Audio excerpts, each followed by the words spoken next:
우리 이단의 말씀 할까요? 보라 내가 새 일을 행하리니 보라, 내가 새 일을 행하리니 이제 나타낼 것이라. 이제 나타낼 것이라. 반드시 내가 광야의 길을 반드시 내가 광야의 길을 사막의 강을 내리니 사막의 강을 내리니 장차 들짐승 곧 승냥이와 타조도 나를 존경할 것은 장차 들짐승 곧 나를 존경할 것은 내가 광야의 물을 내가 광야의 물을 사막의 강들을 내어 사막의 강들을 내어 내 백성 내가 택한 자에게 내 백성 내가 택한 자에게 마시게 할 것임이라. 마시게 할 것임이라. 이사야 43장 19절 20절 말씀. 이사야 43장 19절 20절 말씀.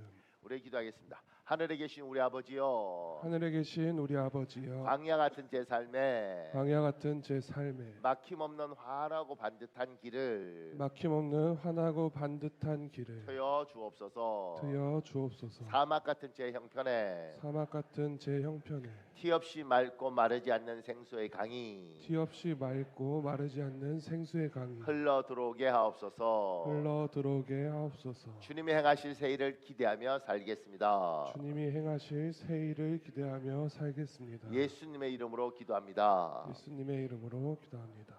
하나님이 여러분의 기도 들으신 줄 믿습니다. 아멘. 감사합니다. 오늘 말씀을 읽기 시작했습니다. 이러는 새해의 문을 여는 소중한 달입니다. 한 해의 영적 방향을 정하고 믿음의 결단을 내려야 할 골든 타임이기 때문입니다. 오늘 예배를 통해 하나님의 깊은 임재를 경험하십시오. 성령의 권능을 덧 입으십시오.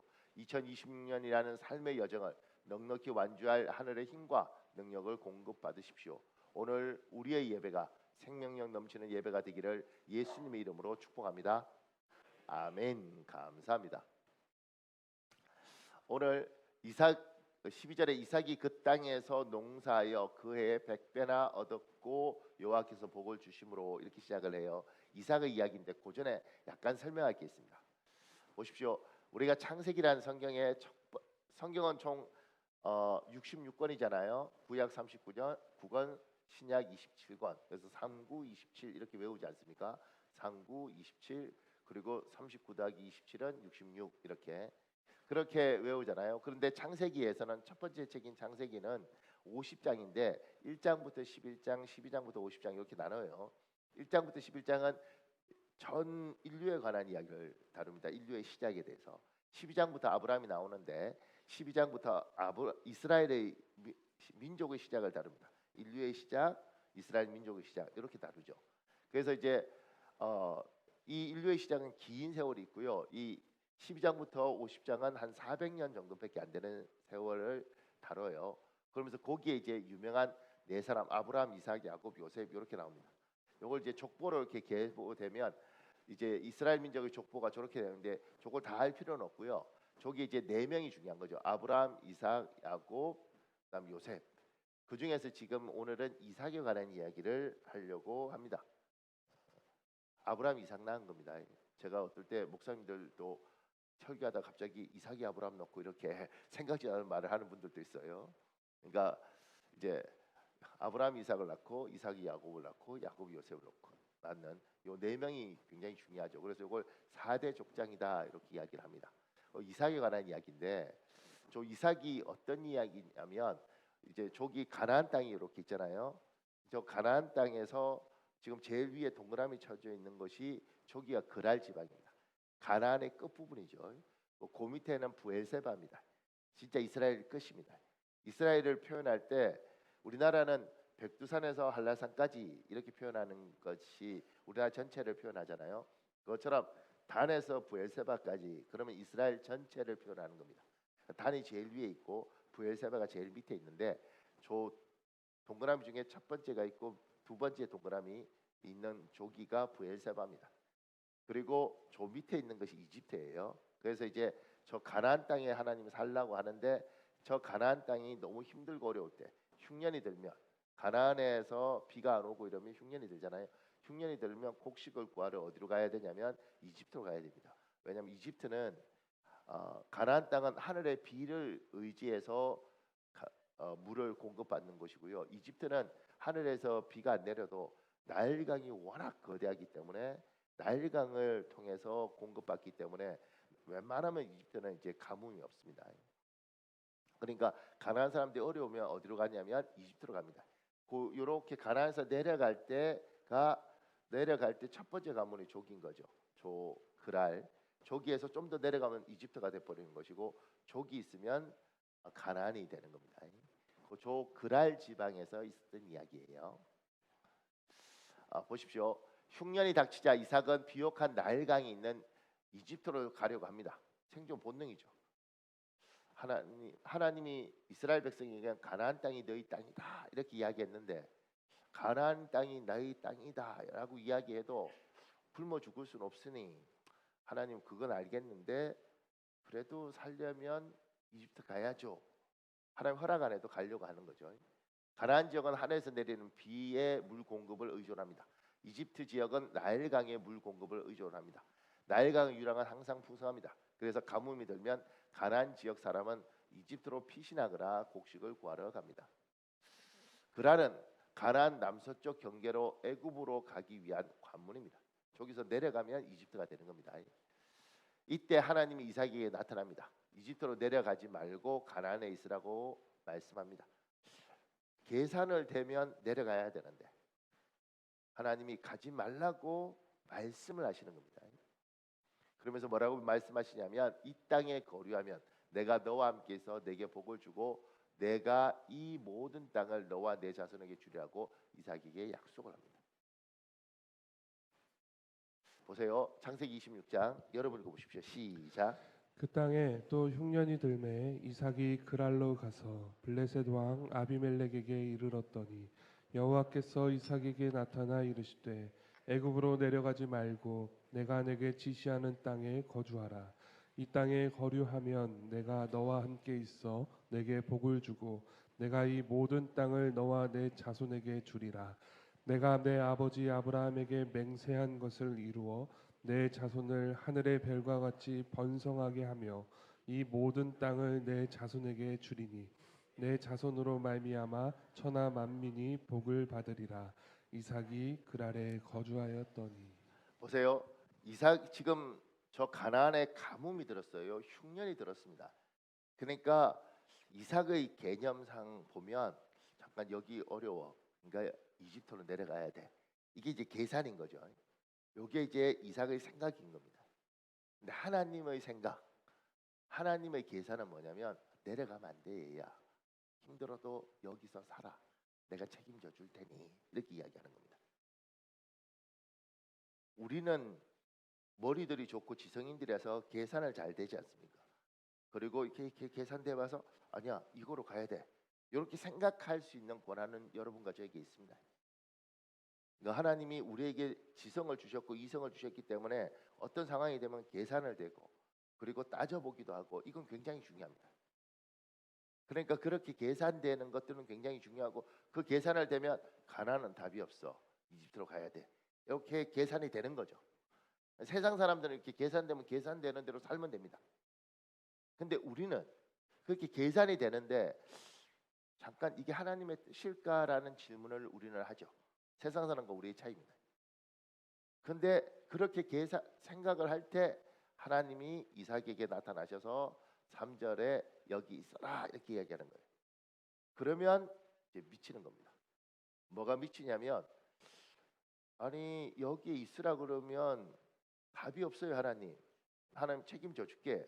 그럼 이제 그때부터 뭐가 있느냐면 믿음이 문제입니다. 믿음이 있으면 여기 있는 것이고, 믿음이 없으면 하나님 이거 답이 없어요. 있으라고 자꾸 그러지 마세요. 나 가야 돼요. 이렇게 되는 거죠. 그랄은 이삭에게 나의 생각과 하나님의 말씀이 충돌하는 곳입니다.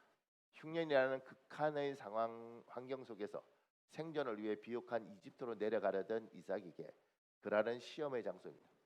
나의 계획대로 밀어붙일 것인가와 하나님의 계획을 믿고 기다릴 것인가를 결정해야 하는 시험입니다.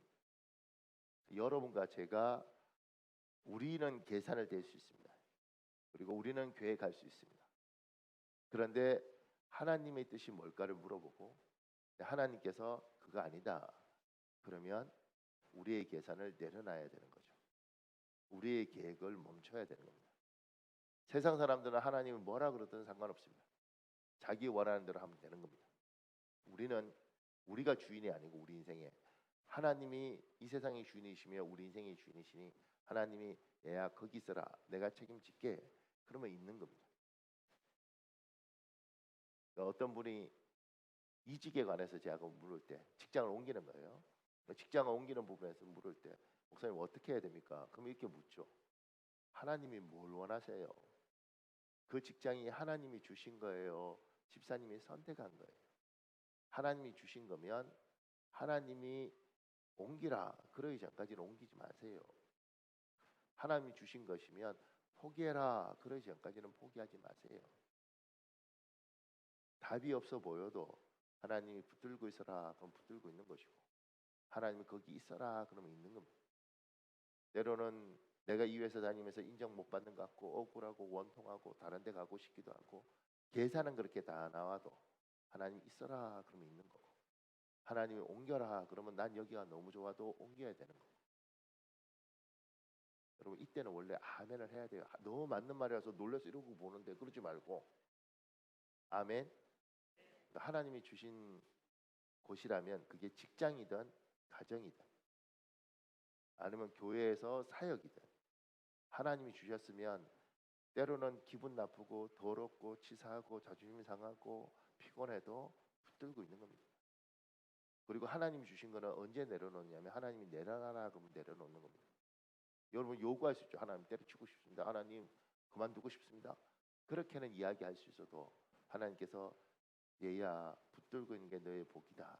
그러면 자존심 상해도 몸이 피곤해도 붙들고 있으십시오. 아멘. 그리고 이제 참고로 이럴 때 이제 하는 말이 있죠. 그러니까 웬만하면 그 남자 그 여자 그냥 데리고 사십시오. 갖다 버리고 싶어도. 그러니까 저는 성도들이 직장 옮기고 이런 것들도 하나님이 내한테 주신 직장이잖아요. 분명히 응답받고 갔으면 그냥 저쪽에서 돈 좀 더 준다 그러고 저쪽이 더 좋아 보여더라도 하나님 응답이 없으면 옮기지 않으면 좋겠어요. 그런데 이제 기분 나쁘고 자존심 상하고 또 이를테면 무시당하는 것 같고 여기보다는 저기가 돈 좀 더 되고 이렇게 했는데 나중에 아하 속았구나. 때로는 아 하나님이 거기가 내 자리였는데 요렇게 되잖아요. 그러면 몇 년을 고생하더라고. 여러 번만 고생하면 그래도 괜찮은데 그거 다 내가 담임 목사니까 같이 기도하면서 나도 고생하잖아. 그러니까 하지 말라는 거지. 보세요. 그래서 제가 요렇게 말하지 않습니까? 믿지 않는 사람의 방식, 믿는 사람의 방식. 세상 사람들은 생각으로 살고 우리는 믿음으로 삽니다. 아멘. 세상 사람은 계산으로 살고 미안합니다. 세상 사람은 생각으로 살고 우리는 말씀으로 삽니다. 아멘. 세상 사람은 계산으로 살고 우리는 믿음으로 삽니다. 아멘. 세상 사람은 악과 깡으로 살고 우리는 기도로 삽니다. 아멘. 그러니까 하나님의 말씀이 오면 내 생각을 내려놔라. 하나님이 믿음을 주시면 계산은 내려놔라. 근데 저기서 이제 이 사람이 이삭이 가나안 땅에 가뭄이 들고 흉년이 되니까 이집트로 도망가려고 그러다가 그래서 내려가고 있다가 그랄에 있는 거예요. 한 발자국만 더 내려가면 이집트인데 내려가기 전에 하나님이 그냥 가나안 내에 살아라. 그러니까 가나안 터머리에 있는 거죠. 떠나질 않고. 그럼 머릿속에 얼마나 갈등이 있겠어요. 언제든지 도망갈 수 있으니까. 근데 여기에 살면서 저 사람이 뭘 하냐면 농사를 짓습니다. 저게 좀 특이한 게 뭐냐면 이스라엘 백성들은 원래 농사 짓는 사람들이 아니고 목축업자들이잖아요. 양떼, 염소떼 데리고 이렇게 돌아다니는 사람들이잖아요. 근데 저기 가뭄이니까 이제 돌아다닐 수도 없어요. 그래서 그랄이라는 곳에 지금 머물 수밖에 없는데 언제 얼마까지 머물러야 될지 모르지만 하여튼 머물 수밖에 없는데 거기서 나는 목축업자인데 아유 뭐 어떡하나 이러지 않고 자기하고 전혀 다름에도 불구하고 저기서 농사를 지어요. 농사 지어본 적도 없는 사람. 농사를 짓는데 어떻게 하냐 보세요. 이삭은 유목민입니다. 그리고 그랄 지역이 지역은 잠시 머물러 있다가 떠날 땅입니다. 그랄 지역은 가나안 땅의 일부이지만 블레셋 사람이 이미 거주하며 막강한 세력으로 정착한 곳입니다. 또한 블레셋 민족은 흉포합니다. 골리앗의 조상입니다. 그래서 언제든지 이곳에서는 이삭이 가진 모든 것을 빼앗기고 내동댕이 쳐질 수 있는 땅입니다. 그런데 이삭은 그랄 지역에서 농사입니다. 씨앗을 뿌립니다. 내가 어떤 청년하고 이야기하는데 걔가 이제 30대 중반, 걔가 이런 말을 하더라고요. 노력은 배신하지 않는다. 이게 이제 뭐 유명한 문구더라고요. 박지성 씨가 이런 이야기도 하고, 그다음에 이제 젊은 친구들이 보는 만화책에도 이 문구가 많이 등장하고, 노력은 배신하지 않는다. 근데 이제 그런 걸 보고 자란 세대죠. 근데 이 아이가 그러더라고. 노력은 배신하지 않는다. 그런데 노력이 배신을 하더라고요. 이렇게 이야기를 하더라고요. 그 이야기를 들으면서 아이고 이거 마음고생 많이 했는가 보다 이 생각이 들더라고요. 그러니까 세상이 우리를 속이는 방법이 이겁니다. 노력은 배신하지 않는다. 세상이 정의롭고 공평하고 의로우면 노력이 배신하지 않죠.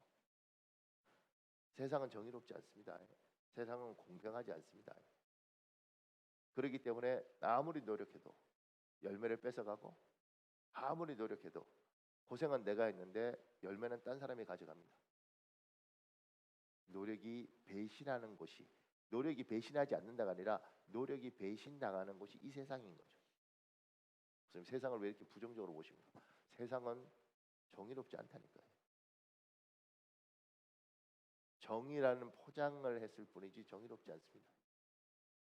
그래서 옛날에는 정의, 평화 뭐 이런 거 이야기하지만 지금은 그런 거 없지 않습니까? 그래서 서울대 이문영이란 여자 교수가 그 이야기를 하더라고요. 그러니까 우아한 야만의 시대, 이런 시대가 옛날에 있었는데 이제 그런 시대가 가고 이제 아주 솔직한 아주 잔인한 시대가 왔다. 뭐 이런 이야기를 해요. 굉장히 멋있는 문구로 이야기하던데. 그러니까 이 땅은 이제 지금 솔직합니다. 그러니까 막 도둑질할까 아주 자신 있게 강한 나라가 약한 나라 밟아버리고 뭐 이런 세상이 지금 왔습니다. 세상이 이제 본연의 모습을 드러내고 있죠 지금. 그러니까 세상은 정의롭지 않습니다. 공평하지 않습니다. 이삭이 저기에서 블레셋 땅이고 그랄 지형이고 내가 농사져서 잘해도 다 뺏겨버릴 텐데 내가 해서 많아. 그렇게 살지 않습니다. 나는 목축업자인데 이 흉년에 뭐 풀 뜯을 것도 없고 이렇게 살다 그냥 굶어 죽는 거지 뭐 이러지 않습니다. 저 사람이 자기하고 다른 분야지만 농사를 짓습니다. 씨앗을 뿌립니다. 왜 씨앗을 뿌리고 농사를 짓느냐면 하나님의 사람들은 세상이 정의롭지 않아도 우리 하나님은 정의로우시고 세상은 공평하지 않아도 우리 하나님은 공평하시니까 세상은 신실하지 않아도 여러분과 제가 믿는 하나님은 신실하시니까 하나님이 책임져 줄 거라는 믿음들이 있는 거죠. 그래서 제가 그 청년한테 그런 이야기를 막 해주고 싶더라고요. 세상이 노력은 배신하지 않는다가 아니라 노력은 배신한다. 그게 정답이에요. 근데 우리 하나님이 살아계시기 때문에 우리 하나님은 우리가 노력했던 것 하나하나 반드시 기억하시고 당장 우리 눈앞에서 안 갚아주셔서 억울하고 안 하시는 것 같지만 반드시 우리 하나님은 우리가 수고하고 노력했던 거 하나도 손해보지 않게 하신다. 반드시 다 갚아주신다. 반드시 보상해 주신다. 아멘.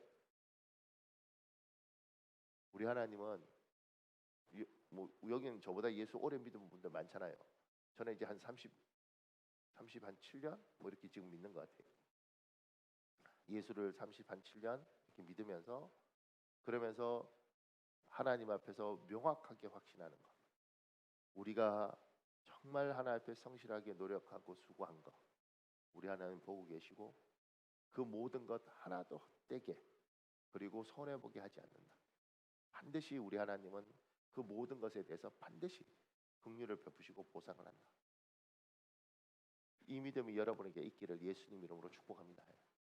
그러니까 여기서 손해 봐도 여기서 하나님 보상해 주시고, 여기서 내가 노력한 것에 대해서 억울하게 뒤통수 맞고 당해도 하나님은 여기서 위로하시고 하나님은 하시는 겁니다.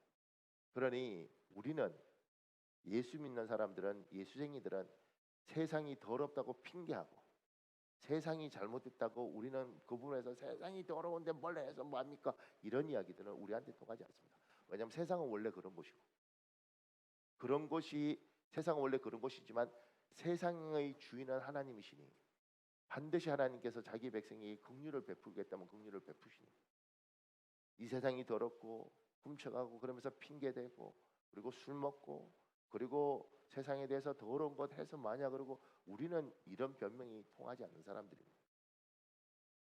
우리는 부지런히 사는 사람들이고, 우리는 열심히 사는 사람들이고, 우리는 최선을 다해서 사는 사람들이고, 우리의 노력이 세상은 배신해도 우리 하나님은 반드시 갚아주실 거라는 믿음이 여러분과 저에게 있기를, 그리고 특히 자라는 우리 자녀들, 청년 세대에 있기를 예수님 이름으로 축복합니다.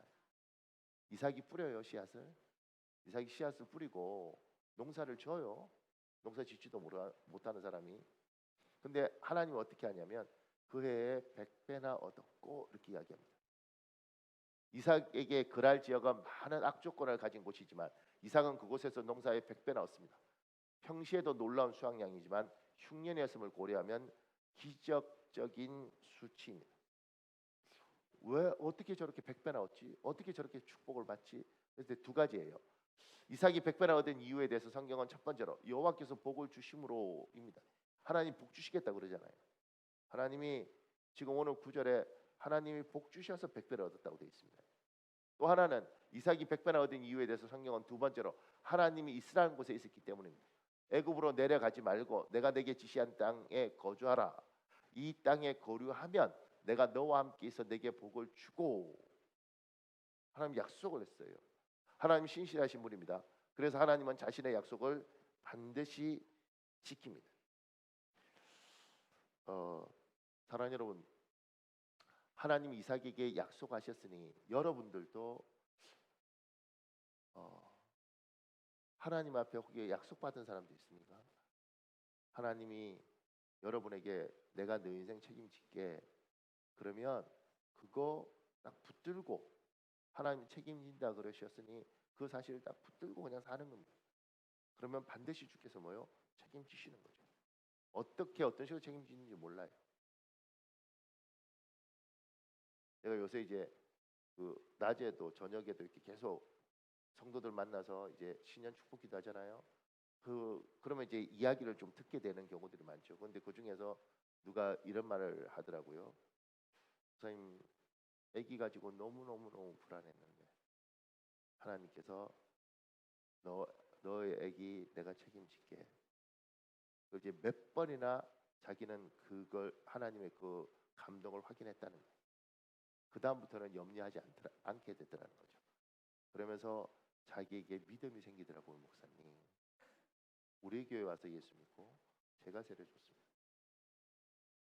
이게 이제 믿음 없는 상태에서 믿는 걸 보는 거죠.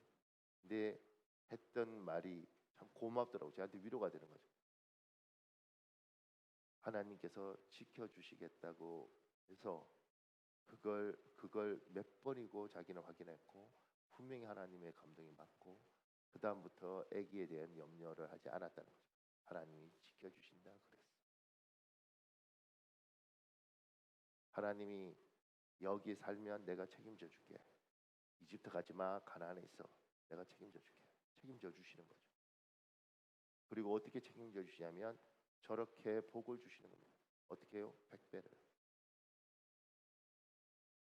그러니까 하나님의 약속을, 여러분 그러지 않아요? 막 기도하고 이러다가 분명히 막 울면서 기도하다가 하나님께서 내가 너 사랑한다, 또는 얘야 내가 널 책임져 줄게 라든가 너무 염려하지 말아라 이렇게 하면 그거 딱 붙잡고 잊어먹지 마시고, 영어 단어 잊어먹어도 괜찮고요. 그 다음에 뭐 비밀번호 잊어먹어도 괜찮습니다. 왜냐하면 다시 설정하면 되니까. 그런데 하나님이 주신 이 약속은 딱 붙잡고 잊어먹으면 안 되는 겁니다. 하나님이 책임져 줄게 그러면 아멘 딱 붙들고 상황이 어떻든 간에 주님이 책임져 주신다 그랬는데 요 말씀을 붙들고 사는 거죠. 제가 그러지 않습니까?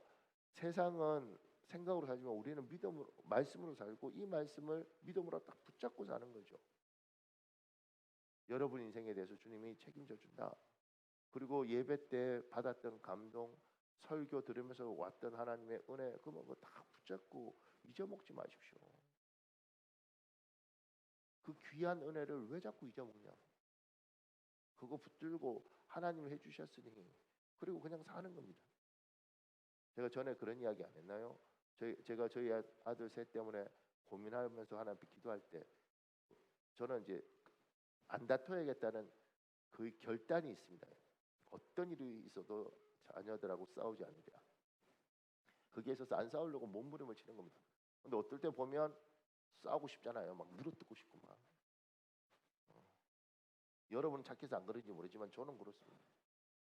근데 그때 하나님께서 성경에 어떤 부분을 보여주시면서 저한테 얘야 내가 얘들도 다 책임졌지 않냐. 너애도 책임져 주면 되지 않았냐. 그래서 그거 아멘을 받았어요. 그거 아멘을 받을 때는 막 우리 애가 막 의대에 들어가고 막 이럴 줄 압니다. 왜냐면 그런 거 받을 때는 우리 애가 막 장학금 받고 막 이럴 줄 압니다. 근데 전혀 그런 거 없습니다. 그럼에도 불구하고 아멘을 받으면 아이를 볼 때 아이를 안 보고 이 말씀을 생각하는 거죠. 그러니까 잘해줄 수 있습니다. 하나님 책임진다 그러셨으니 어떻게 책임질지는 모르지만 하나님이 하실 줄 믿습니다. 사람을 보지 않고 말씀을 보고 이삭에게 하나님이 복 주시겠다고 이야기했고 여기 있어라 그러면 내가 잘해주겠다고 이야기하셨고 하나님 잘해주셨죠. 그래서 100배를 받는 겁니다. 자 보십시오. 하나님 복 주셨습니다. 그런데 어떻게 되냐면 창세기 26장 13절 14절 여러분 읽어보십시오. 시작. 그 사람이 창대하고 왕성하여 마침내 거부가 되어 양과 소가 떼를 이루고 종이 심히 많으므로. 재밌죠? 창대하고 왕성하여 마침내 거부가 됩니다. 그리고 양과 소가 떼를 이루고 종이 심히 많아요. 저게 그냥 읽으면 그런 것 같지만 저게 단계별인 겁니다. 보십시오. 성경은 이삭의 번성을 창대하고 그 다음에 왕성해지는 겁니다. 그 다음에 마침내 거부가 되는 겁니다. 이걸 이제 점층이라고 그러지 않습니까? 점점 강도가 강해지는. 그 제가 밑에 얘기했습니다. 복은 하나님이 주시지만 그 복을 관리하고 유지하는 것은 우리의 몫입니다. 이삭은 하나님이 주신 기회를 지혜롭게 관리하여 지속적인 성장을 이루었습니다. 사랑하는 여러분, 하나님이 이삭에게 100배를 주었습니다. 그 해만 준 게 아니고요. 성경을 읽다 보면 하나님 이삭이 그랄 지방에 사는 동안 하나님이 계속 부어 주셨구나라는 걸 알 수 있습니다. 하나님 복은 하나님이 주는 거죠. 그런데 그 받은 복을 잘 관리하는 건 이삭의 몫입니다. 이삭은 저걸 잘 관리했고 그러면서 창대하고 왕성하고 마침내 거부가 된 거예요. 하나님이 100배 주셨으니까 거부가 된 게 아니고 사랑하는 여러분 하나님은 사람에게 물질을 부어줄 때가 있고 때로는 명예를 부어줄 때가 있고요. 지혜를 부어줄 때도 있습니다. 때가 있습니다. 그리고 하나님이 그렇게 막 부어줄 때 이게 평생 그렇게 가면 좋겠지만 때로는 하나님이 어떤 특정한 시기에 우리에게 물질을 부어주고 어떨 때는 명예를 높여주고 막 이렇게 하시더라고요. 하나님이 그렇게 부어주실 때 우리가 그 복을 잘 관리해야 될 줄 믿습니다. 목사님, 하나님이 저는 죽을 때까지 그렇게 부유하게 해주실 거라고 믿습니다. 부러워요. 제가 목회하면서 성도를 보잖아요. 이를테면 제가 이제 어떤 성도를 봤었는데 여자인데 혼자 어렵게 살아요. 직업을 가지고 개인이 일하는. 그런데 이제 예수 안 믿다가 예수를 이제 믿게 됐죠. 믿게 되고 그러니까 너무 어렵고 힘들고 이렇게 하니까 하나님 막 손님을 막 보내주더라고요. 손님을 막 보내주니까 여자 혼자서 막 600만 원도 벌고 700만 원도 벌고 뭐 한 달에 800만 원 벌고 막 이렇게 막 보는 거예요. 이렇게. 여러분들은 뭐 그 정도는 돈으로 안 보이시니까 괜찮은데, 근데 그렇게 막 버는 거죠. 이렇게 벌 때 제가 이제 조언을 하는 겁니다. 뭐라고 이야기하냐면, 하나님이 이렇게 물질을 부어줄 때가 있는데 이런 것들이 평생 부어주면 얼마나 좋겠냐. 근데 지금 하나님이 이렇게 손님을 막 해서 물질을 부어주는 이유가 있으니, 이게 한 3년 4년 이렇게 지속될 수, 짧으면 한 1, 2년 이렇게 있고, 그래도 한 3, 4년 이렇게 될 수 있으면 지금 열심히 돈을 모아라. 그리고 요 조그만 가게를 웬만하면 대출을 받아서라도 인수를 해서 자리를 딱 잡았으면 좋겠다. 이렇게 제가 이야기를 했죠. 참 재밌는 건 뭐냐면, 앞에서는 아우 예 아멘 할렐루야 이렇게 해놓고는 그걸 다 잊어먹는 사람도 생각보다 많습니다. 그리고는 근데 이제 혼자 이렇게 힘들게 살다가 돈을 막 벌고, 그리고 돈 벌면 사람들이요, 돈 많이 벌고 이러면 사람들이 붙습니다. 이렇게 언니 밥 사줘, 뭐 언니, 그리고 뭐 그러니까 외로우니까 밥 사주고 막 수다 떨고 놀면 재밌잖아요. 그리고 막 여기도 오면 보험 들어주고 저기도 오면 보험 들어주고 막 이렇게 해갖고 그러니까 사람들이 돈 모이고 막 즐겁게 사는 겁니다. 이렇게. 제가 그러죠. 지금 그렇게 돈 막 이렇게 사람들한테 퍼주고 그러면서 할 때가 아니고, 하나님 지금 당신이 이제 예수를 간 믿었고 하나님 살아계신 걸 보여주고, 하나님께서 당신이 외로웠으니까 하나님 어떤 기반을 마련해 주기 위해서 이렇게 물질을 부어줄 때 잘 관리해서, 그래서 뭔가를 하나 이렇게 또 가질 수 있도록 해야 된다. 그래야지 나중에 신앙도 안정적이 되고, 그리고 당신 스스로에 대해서도 애썼다고 하는 게 된다. 그러니까 이걸 관리를 해라 이렇게 이야기죠.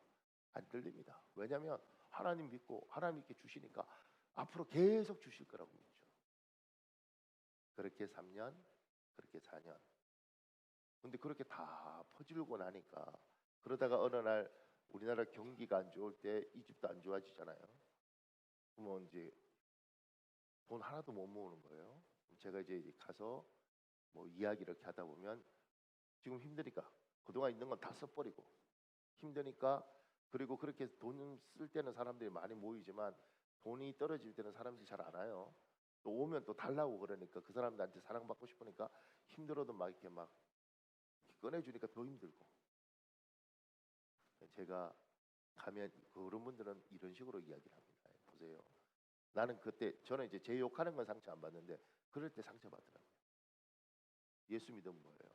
하나님 저한테 뭘 해준 게 있어요? 이렇게 이야기를 합니다. 얼마나 놀란지 모르겠어요.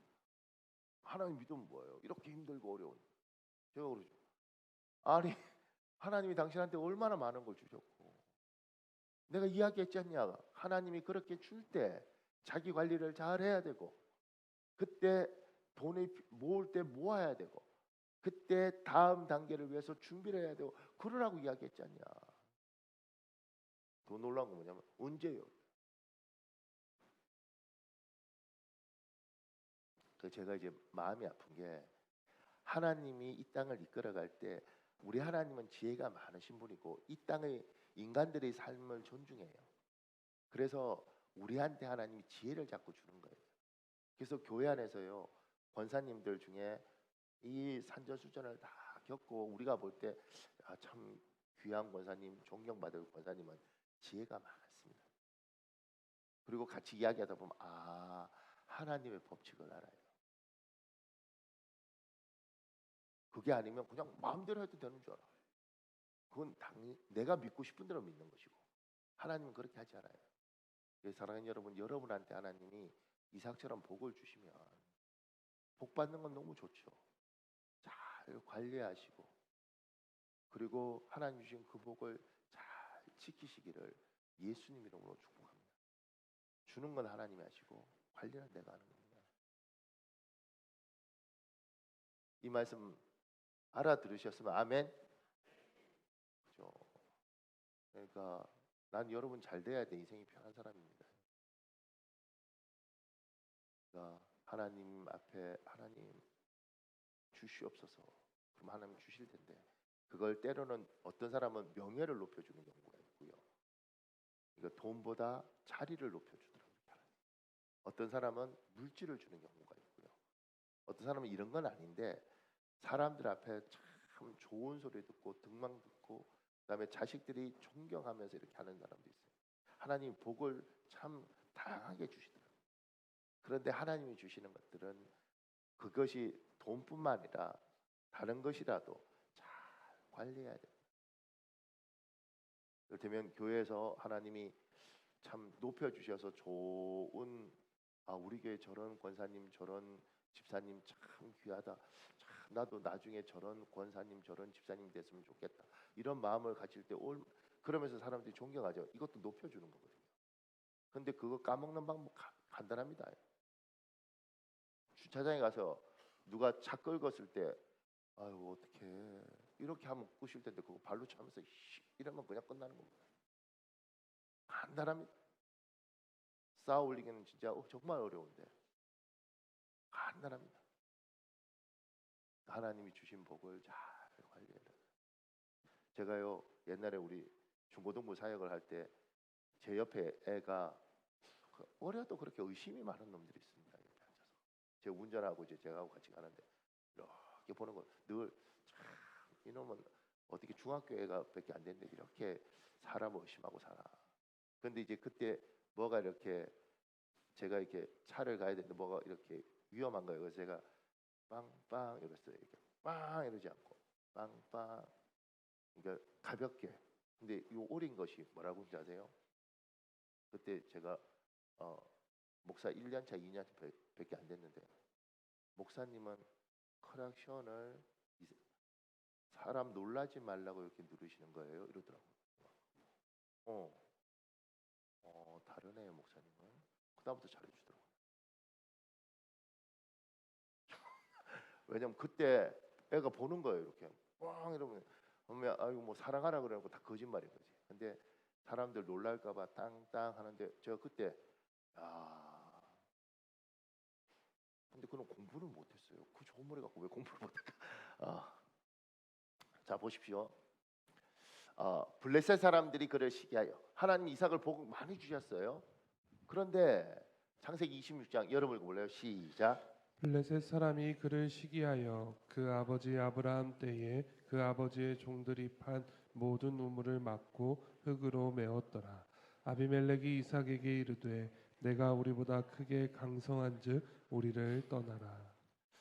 보세요. 하나님이 이삭을 축복하여 주셨고 이삭은 받은 복을 잘 관리했습니다. 하나님과 이삭 사이는 아무 문제 없습니다. 그런데 그걸 보는 블레셋 사람들 그 사람들이 뭘 하느냐면 시기하고 질투하는 겁니다. 시기하고 질투하는 게 얼마나 못됐냐면 15절에 보면 우물을 흙으로 메워버립니다. 저 죽으란 이야기거든요. 하나님이 우리를 아무리 축복해 주셔도 하나님이 우리한테 정말 잘해주셔서 우리가 행복해도 잊지 말아라. 누군가는 시기할 수 있고 누군가는 질투할 수 있고 그건 내 잘못이 아니라 이 사람의 문제니 이건 어떻게 해볼 수가 없다. 근데 저들이 시기하고 질투하는 저것이 저들의 문제이지만 내가 복 받으면 누군가는 시기하고 질투하는 거예요. 여러분을 하나님 축복하실 때 두 종류가 질투합니다. 하나는 사람이 질투하고 하나는 사탄이 질투합니다. 사람이 질투하는 건 여러분이 어떻게 하겠어요? 그런데 분명한 건 여러분의 자세를 항상 낮추십시오.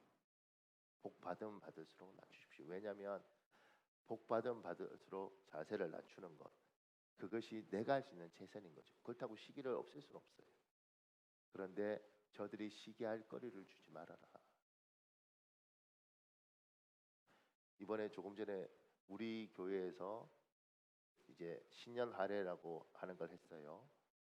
그럼 이제 197명, 한 100명 정도 목사님 사모님들 오셔서 이제 예배하고 인사하고 뭐 이렇게 하는 거예요. 이제 그거 할 때 우리 교회가 벌써 이제 올해 9월 달이면 43주년입니다. 43주년. 그때 같이 온 목사님들 중에 70 이렇게 된 분들은 우리 교회의 역사를 다 알아요. 같이 우리 교회가 조금 했을 때 같이 개척을 해서 같이 하셨던 분들이요. 그분들이 여기 오셨어요. 그리고 우리 교회를 보죠. 이것도 보고 별관도 보고 그리고 의자 바꾸는 것도 보고 뭐 이런 것도 보고 식당에 가서 밥도 잘하고 식당도 보고 이렇게 하죠. 근데 이제 그때 그런 분들 중에 누군가는 같은 시기에 교회에서 우리 교회도 역사는 이만큼 됐는데 창조교회는 이렇게 복받고 그다음에 우리는 뭐야 이런 거 있을 수 있잖아요. 그렇다고 내가 이 교회 개척한 목사도 아닌데 그런데 이제 그런 분들이 보다가 나 보면서 재수 없는 놈 이럴 수도 있지 않습니까? 그래서 원래 그런 거 할 때는요, 그런 행사를 할 때는 교회가 이렇게 주최하잖아요. 설교를 그 교회 주최한 교회 목사가 시켜요. 내가 안 했잖아요. 미움 받을까 봐. 둘째, 그런 거 하면 설교를 안 시키면 나와서 광고할 때 인사하는 겁니다. 이렇게 저에게 찾아주셔서 너무 고맙고요. 식사 준비 잘했는데 맛있게 드시고 가세요. 할렐루야. 뭐 이렇게. 그거 안 했잖아요. 왜냐하면 사람이라는 것이 제가 그러죠. 목사님 그래도 목사님 마이크 잡고 인사 그거 다 필요 없고 우리 교회 와서 맛있게 드시고 그냥 나는 안 세워도 되고 그냥 신경 쓰지 말아라. 이렇게.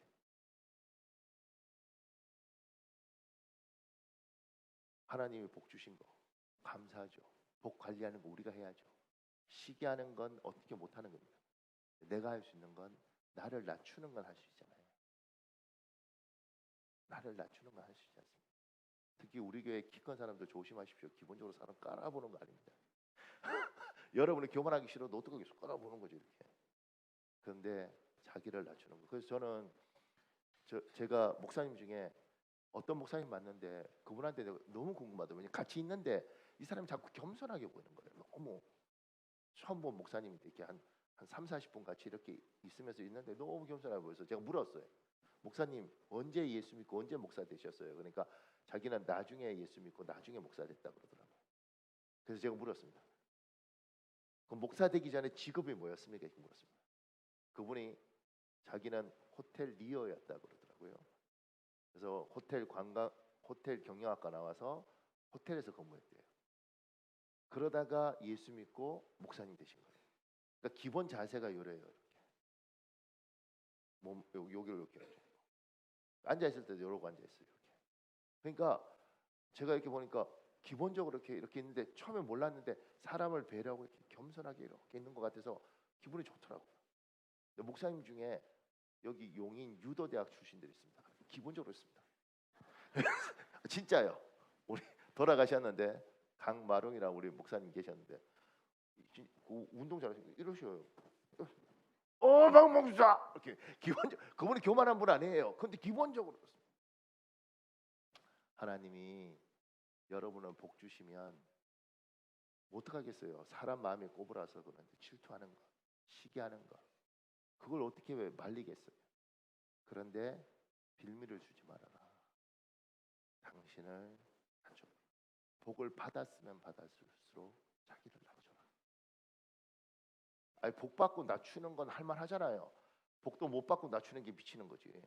그러지 않겠습니까? 두 번째는 시기하는 건 여러분 하나님 백성 아닙니다. 사단도 시기한다. 그러니 깨어 기도해라. 하나님이 특별히 잘해주는 사람들이 있다. 지금 이 이삭 같은 경우는 참 하나님 잘해주지 않습니까? 100배 사단들이 시기하고 질투한다. 깨어 있고 기도해라. 아멘. 자 보십시오. 그래서 이 사람들이 어떻게 하냐면 이삭을 쫓아버립니다. 그래서 이삭이 쫓겨납니다. 이삭이 그곳을 떠나 그랄 골짜기에서 장막을 치고 거기 거류하며 이 사람들이 이삭을 우물만 메우는 게 아니고 나가 이렇게 하는 거예요. 자기 지역에서. 그래서 이 사람이 그랄에서 옮기는데 같은 그랄인데도 평지가 있고 골짜기가 있습니다. 골짜기가 변두리예요. 그쪽으로 옮깁니다. 그래서 평지에서 골짜기로 이삭은 비옥하고 안전한 그랄 평지에서 쫓겨나 척박한 그랄 골짜기로 밀려납니다. 히브리어로 저걸 와디라 그러는데 이삭은 중심부에서 주변부로 밀려납니다. 보세요. 창세기 26장 여러분 읽어볼래요? 시작. 이삭이 그곳을 떠나 그랄 골짜기에 장막을 치고 거기 거류하며 이삭의 종들이 골짜기를 파서 샘 근원을 얻었더니 그랄 목자들이 이삭의 목자와 다투어 이르되 이 물은 우리의 것이라 하매 이삭이 그 다툼으로 말미암아 그 우물의 이름을 에색이라 하였으며 또 다른 우물을 팠더니 그들이 또 다툼으로 그 이름을 신나라 하였으며 이삭이 거기서 옮겨 다른 우물을 팠더니 그들이 다투지 아니하였으므로 그 이름을 르호봇이라 하여 이르되 이제는 여호와께서 우리를 위하여 넓게 하셨으니 이 땅에서 우리가 번성하리로다 하였더라. 이삭이 거기서부터 브엘세바로 올라갔더니 이삭의 종들이 거기서도 우물을 팠더라. 그날에 이삭의 종들이 자기들이 판 우물에 대하여 이삭에게 와서 알리어 이르되 우리가 물을 얻었나이다 하매 그가 그 이름을 세바라 한지라. 그러므로 그 성읍 이름이 오늘까지 브엘세바더라. 보세요. 이삭이 우물을 파면 블레셋 사람들이 와서 그 우물을 뺏어 버립니다. 그래서 이삭이 지금 쫓겨나잖아요. 쫓겨나서 에색이라는 곳에 갔는데 거기서 파니까 우물이 나와요. 그 지역에서는 물이 진짜 귀한데 이 사람이 우물 나와요. 그러니까 저 사람들이 어떻게 하냐면 뺏어버립니다. 그래서 옆으로 가서 신나는 곳에 갑니다. 거기서 파니까 또 우물이 나와요. 그걸 또 저 사람들이 뺏어버립니다. 죄송합니다.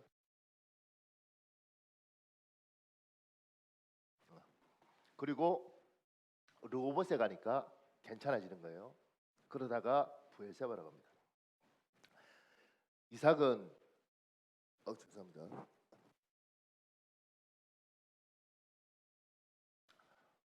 걱정하실까봐 감기 든 건 아니고요. 목이 까끌까끌해서 기침이 시작하면 좀 시작하게 되더라고요. 그러니까 톤을 높이면 안 되는데 제가 막 하면 여기가 이제 그때부터 시작돼서 톤을 높이지 않고 내가 조용하려고 하는데 지금 여러분이 잠잘까봐 지금 톤을 높이려고 그래요. 자 보세요. 미안합니다. 그러니까 이삭이 주여 누군가 그러죠. 목사님 목도 아픈데 빨리 설교 그만하시죠 이렇게. 끝까지 할 겁니다. 자 보세요. 자 보세요.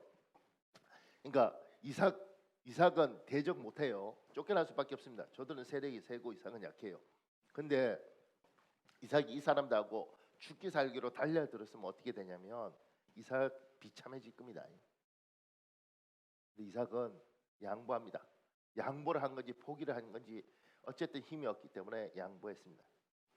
다투지 않고 싸우지 않았습니다. 그리고 에색이란 곳에 가고 팠는데 우물이 나오는 거죠. 저 사람들부터 신기한 거죠. 쟤는 왜 우리는 어쩌다가 진짜 뭐 10년에 한 번 나올까 말까 한 게 쟤는 왜 파면 나와? 쫓아버립니다. 신나러 가는 거죠. 거기서 또 파니까 나오는 겁니다. 뭐 저런 게 다 있나? 시기하고 질투하면서 또 쫓아버리는 겁니다.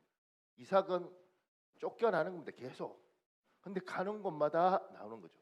대신 이삭이라면 여러분은 악각강으로 안 산다 그랬지 않습니까? 이삭이 어차피 힘들까 죽기 살기 한번 붙어봐야겠다. 이렇게 붙어볼 수도 있을 텐데 그러지 않습니다.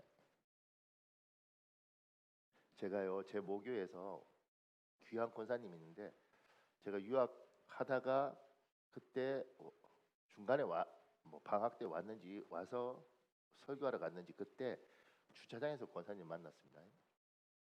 그때 그분이 그러더라고요. 뭐라고 이야기하면 만나자마자 몇 년 만에 만났는데 목사님 왜요? 그러니까 나 7천만 원 사기 당했어 이러더라고. 몇 년 만에 만나서 그 이야기하면 얼마나 미치는지 아십니까? 근데 이제 그분이 저를 신뢰하니까 제가 이야기를 듣다가 이렇게 이야기했어요. 목사님 포기하시죠 이렇게. 근데 남편 사업하는데 몰래 자기가 모아서 뭐 이렇게 했던 돈인데 그 7천만 원 날렸으니까 이게 포기가 되겠냐? 끝까지 가서 뭘 해야 되는데 자기가 소송하고 뭐 권사님 기도하고 그냥 포기하세요. 그래야 권사님 살아요.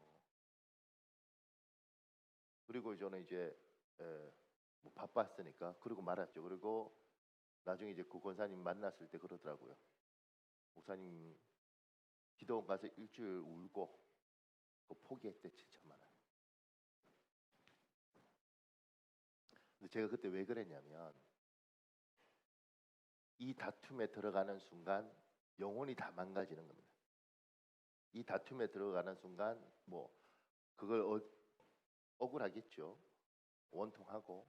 근데 2년 3년 걸리면서 영적으로 다 망가져 버리는 겁니다. 제가 그런 거예요. 포기해라.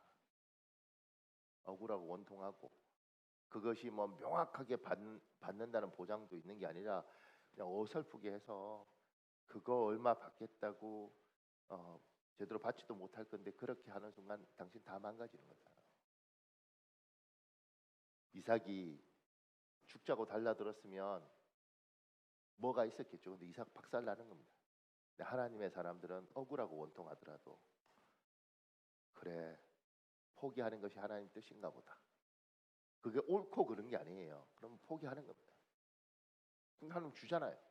근데 이것도 뺏기면 한 번 뺏겼지, 한 번 뺏기고 두 번 뺏긴 게 괜찮지만 세 번은 어떻게? 근데 또 포기하는 겁니다. 그래서 어디까지 가냐면 부엘세바까지 가죠. 여러분 부엘세바의 뜻이 두 가지인데 그 중에 하나가 뭐냐면 일곱의 우물이라는 뜻이 있습니다. 저 그냥 직역하면 이렇게 됩니다. 그렇게 우물 하나도 귀한데 우물이 7개짜리가 생기는 겁니다.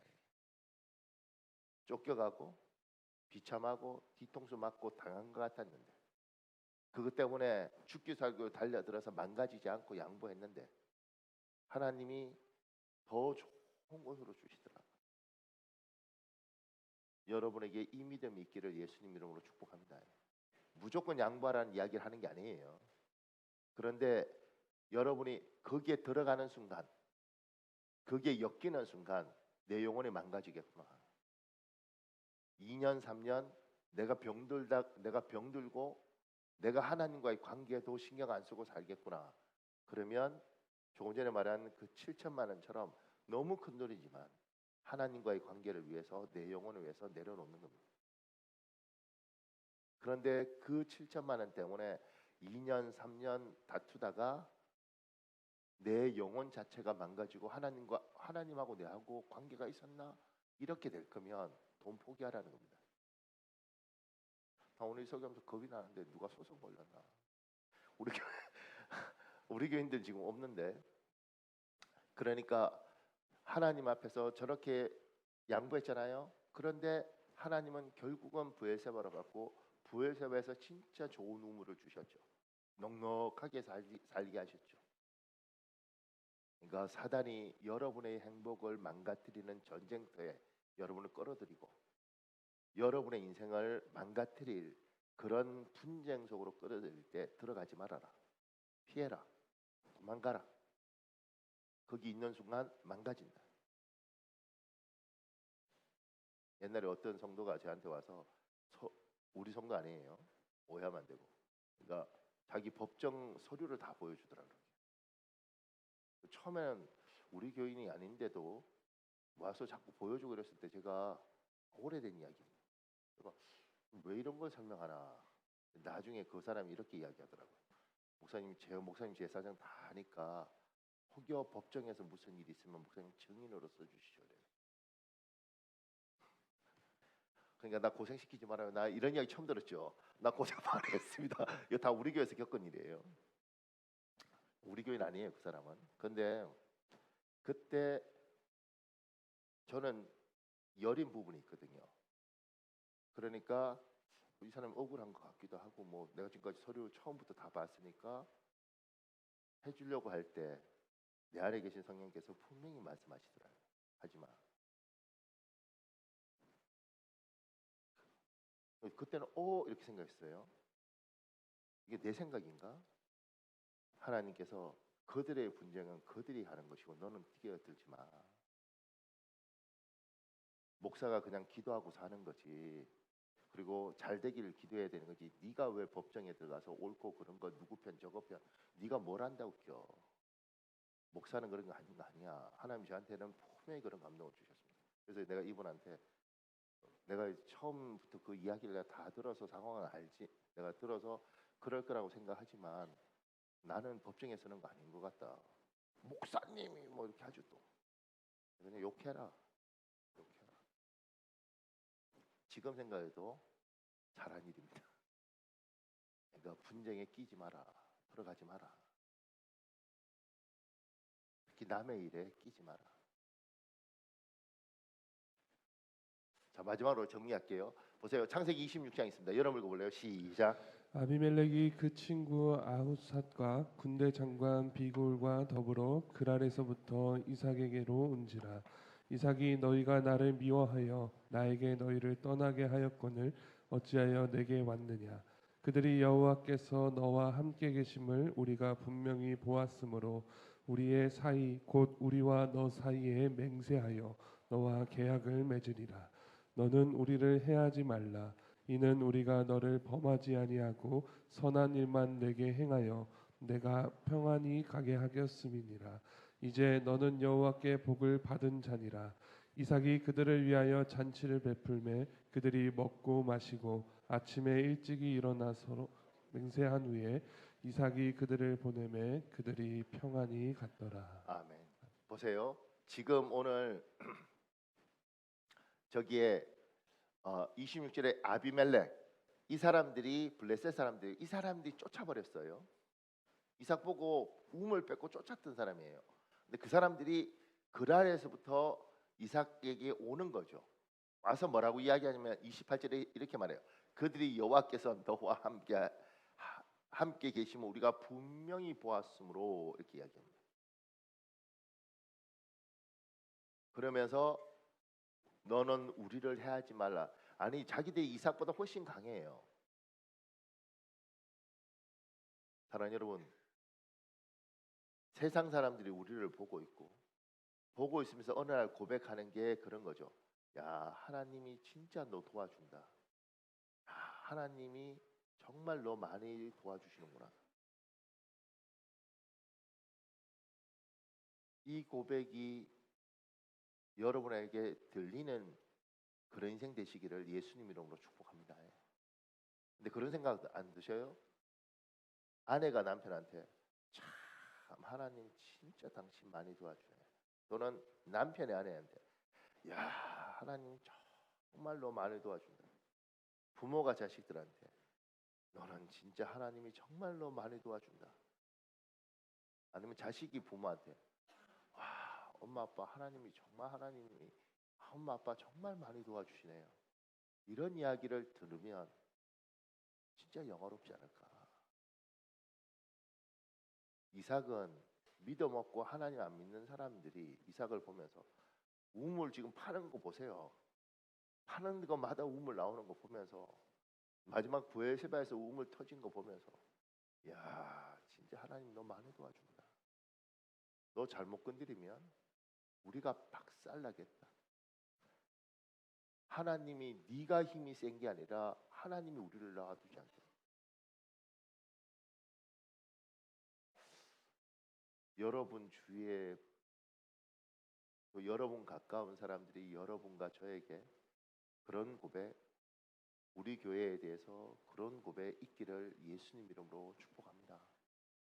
참 부럽습니다. 그렇게 왔는데 그러면 이삭이 우리 예수 믿는 사람 그런 거 잘하잖아요. 봤지? 이제 아는구나. 하여튼간 조심해. 이삭이 이러지 않아요. 30절에 보면 이삭이 그들을 위하여 뭐요? 잔치 베풀어 줍니다. 그만큼 뒤통수 맞고 우물 메우고 그 고생했는데 잔치 베풀어 줍니다. 사랑하는 여러분, 여러분을 옛날에 괴롭혔던 사람, 힘들게 했던 사람, 그런 사람들 때문에 여러분 고생 많이 했더라도 하나님이 여러분에게 정말 이삭처럼 풍성한 복 주셨습니다. 이삭처럼 그 사람들을 위하여, 그 원수들을 위하여 잔치 베풀 수 있는 그 여유로움, 그 넉넉함이 여러분과 저에게 있기를 예수님 이름으로 축복합니다. 이제는 우리 찬송하고 기도할 텐데 오늘 들었던 말씀 중에 하나님 내가 어떤 말씀을 붙잡고 기도해야 됩니까? 오늘 참 많은 말씀 들었는데 그 중에 나에게 무슨 말씀을 하시고 싶은 겁니까? 그런 마음 가지고 우리 찬송하는 시간 가지겠습니다.